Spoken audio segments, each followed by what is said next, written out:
ओम गं गणपते नमः। ओम गं गणपते नमः। ओम गं गणपते नमः। ओम श्रीमन नारायणाय नमः। 5वां अध्याय अविद्यादि विविध सर्गों का वर्णन। श्री मैत्रेय जी बोले, हे द्विजराज, सर्ग के आदि में भगवान ब्रह्मा जी ने पृथ्वी, आकाश और जल आदि में रहने वाले देव, ऋषि, पितृगण, दानव, मनुष्य, तिर्यक और वृक्षादि को जिस प्रकार रचा था, जैसे गुण, स्वभाव और रूप वाले जगत की रचना की, वह सब आप मुझसे कहिए। श्री पराशर जी बोले, हे मैत्रेय, भगवान विभु ने जिस प्रकार इस सर्ग की रचना की है, वह मैं तुमसे कहता हूँ, सावधान होकर सुनो।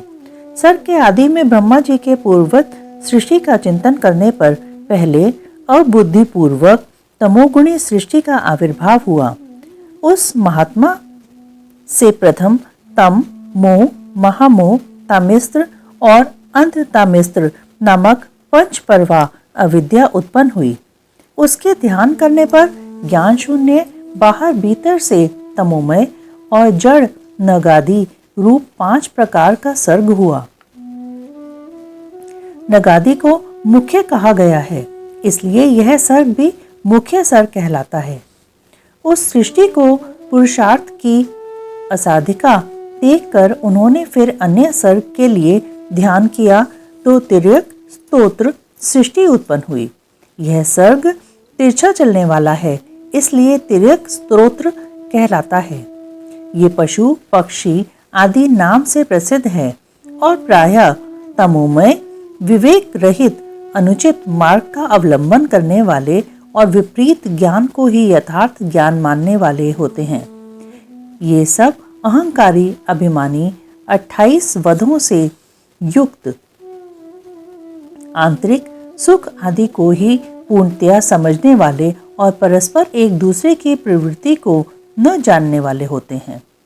उस सर्ग को भी पुरुषार्थ का असाधक समझ पुनः चिंतन करने पर एक और सर्ग हुआ। वह उधर स्तोत्र नामक तीसरा सात्विक सर्ग ऊपर के लोकों में रहने लगा। वे उधर्व स्तोत्र सृष्टि में उत्पन्न हुए प्राणी विषय सुख के प्रेमी, बाहम और आंतरिक दृष्टि संपन्न तथा बाहम और आंतरिक ज्ञान युक्त थे। यह तीसरा देव सर्ग कहलाता है। इस सर्ग के प्रादुर्भूत होने से संतुष्ट ब्रह्मा जी को अति प्रसन्नता हुई। फिर इन मुख्य सर्ग आदि तीनों प्रकार की सृष्टियों में उत्पन्न हुए प्राणियों को पुरुषार्थ का असाधक जान उन्होंने एक और उत्तम साधक सर्ग के लिए चिंतन किया। उन सत्य संकल्प ब्रह्मा जी के इस प्रकार चिंतन करने पर अव्यक्त से पुरुषार्थ का साधक अर्वा स्तोत्र नामक सर्ग प्रकट हुआ। इस सर्ग के प्राणी नीचे रहते हैं, इसलिए वे अर्वाक स्तोत्र कहलाते हैं। उनमें सत्व, रज और तम तीनों ही की अधिकता होती है, इसलिए वे दुख बहुल, अत्यंत क्रियाशील एवं बाहम आभ्यंतर ज्ञान से युक्त और साधक हैं। इस सर्ग के प्राणी मनुष्य हैं। हे मुनिश्रेष्ठ, इस प्रकार अब तक तुमसे 6 सर्ग कहे। उनमें मैं तत्व को ब्रह्मा का पहला सर्ग जानना चाहिए। दूसरा सर्ग तन्मात्राओं का है, जिसे भूत सर्ग भी कहते हैं, और तीसरा वैकारिक सर्ग है, जो इंद्रिय कहलाता है।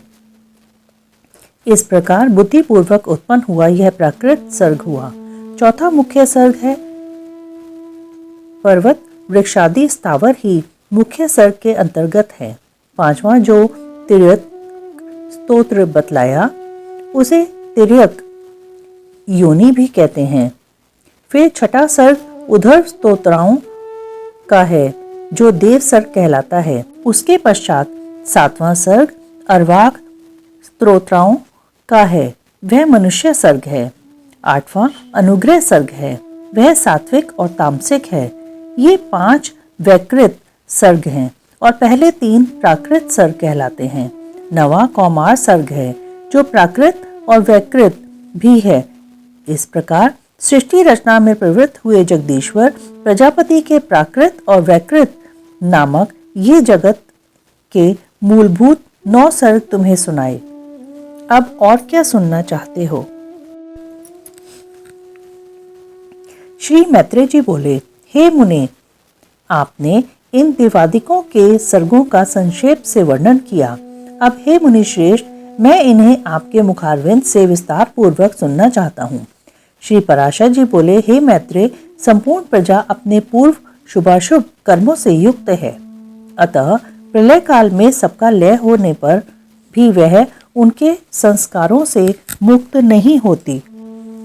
हे ब्रह्मन, ब्रह्मा जी के सृष्टि कर्म में प्रवृत्त होने पर देवताओं से लेकर स्थावर पर्यंत 4 प्रकार की सृष्टि हुई। वह केवल मनोमय थी।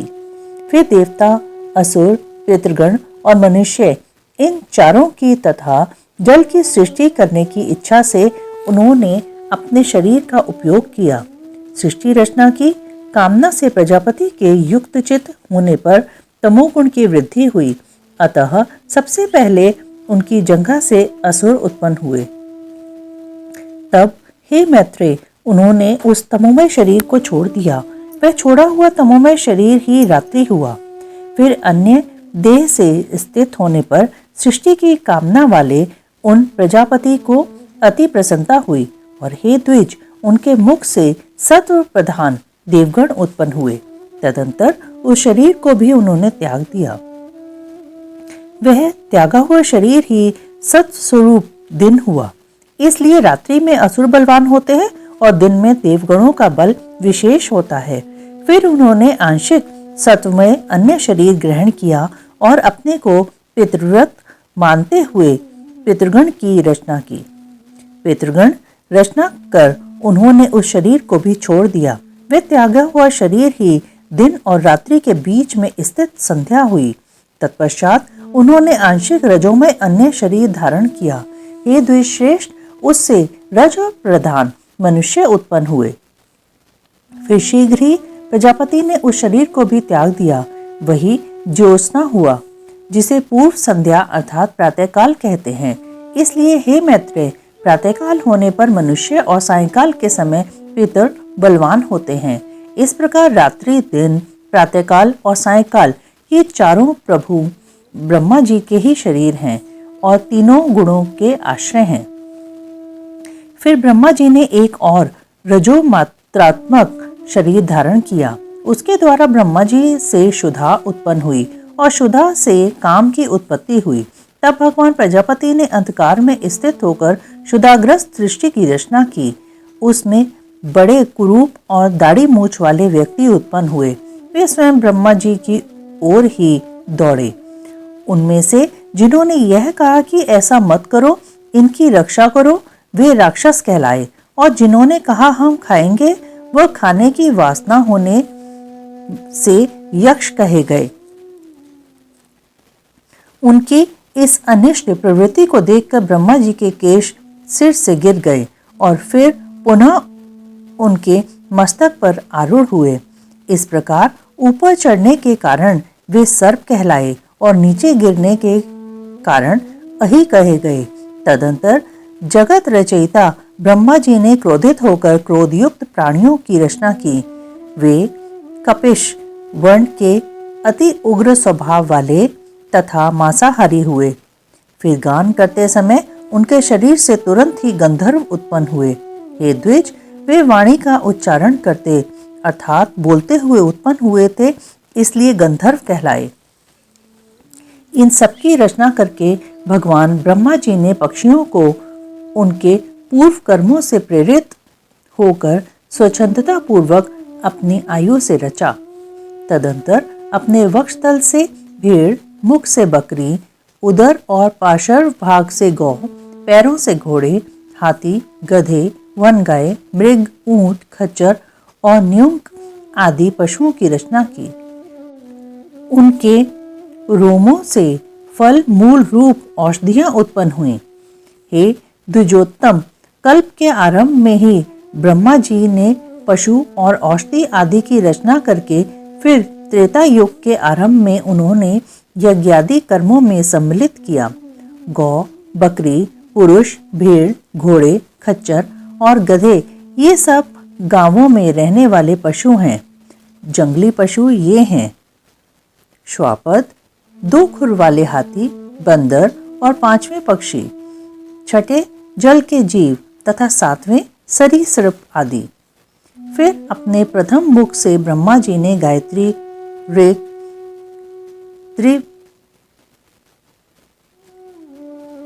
त्रिवृत्सोम, रथंतर और अग्निष्टोम यज्ञों को निर्मित किया। दक्षिण मुख से यजु, त्रैष्टुप, छंद, पंचदशस्तोम, बृहत्साम तथा उक्त की रचना की। पश्चिम मुख से साम, जगती छंद, सप्तदशस्तोम, वैरूप और अतिरात को उत्पन्न किया तथा उत्तर मुख से उन्होंने 21 स्तोम, अथर्ववेद, आप्तोर्यमाण, अनुष्टुप छंद और वैराज की सृष्टि की। इस प्रकार उनके शरीर से समस्त ऊंच नीच प्राणी उत्पन्न हुए। उन आदिकर्ता प्रजापति भगवान ब्रह्मा जी ने देव, असुर, पितृगण और मनुष्यों की सृष्टि कर तदंतर कल्प का आरंभ होने पर फिर यक्ष, पिशाच, गंधर्व, अप्सरागण, मनुष्य, किन्नर, राक्षस, पशु, पक्षी, मृग और सर्प आदि संपूर्ण नित्य एवं अनित्य स्थावर जंगम जगत की रचना की। उनमें से जिनके जैसे जैसे कर्म पूर्व कल्पों में थे, पुनः पुनः सृष्टि होने पर उनकी उन्हीं में फिर प्रवृत्ति हो जाती है। उस समय हिंसा, अहिंसा, मृदुता, कठोरता, धर्म, अधर्म, सत्य, मिथ्या ये सब अपनी पूर्व भावना के अनुसार उन्हें प्राप्त हो जाते हैं।